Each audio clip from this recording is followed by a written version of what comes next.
It's no use understanding all of this intellectually if, in practice, you continue saying yes when you mean no, responding to messages that bother you, participating in empty conversations, and maintaining relationships that only exist out of inertia.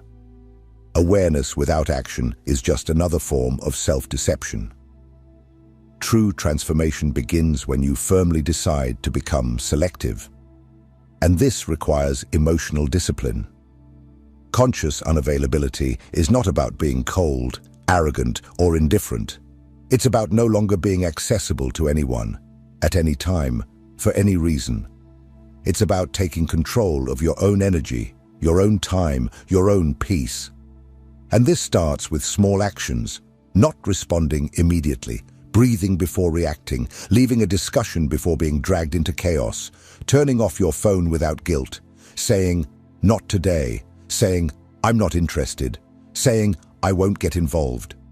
But here's the most important part. You don't need to justify your absence. You don't need to explain your silence. You owe nothing to anyone but yourself. And this, for many people, is unforgivable.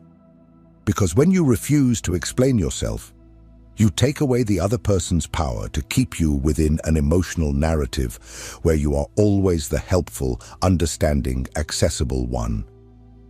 Carl Jung understood that every process of individuation goes through isolation. But not a depressive isolation, a sacred isolation, a time of inner retreat where you relearn to listen to your own voice without the world's interference, where you rebuild your identity not based on the gaze of others, but from your own center. Want to know a good thermometer for your evolution?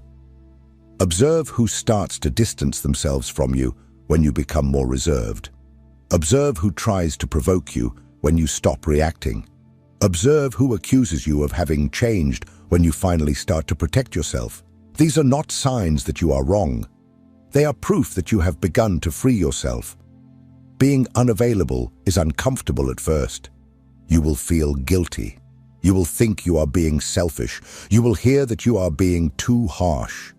But this is part of the deconstruction process. You have spent your life being conditioned to put yourself second. It's natural that change causes discomfort, not only in you, but in everyone who benefited from your old version. Conscious unavailability is the foundation of self-determination. When you say no to the world, you are saying yes to yourself.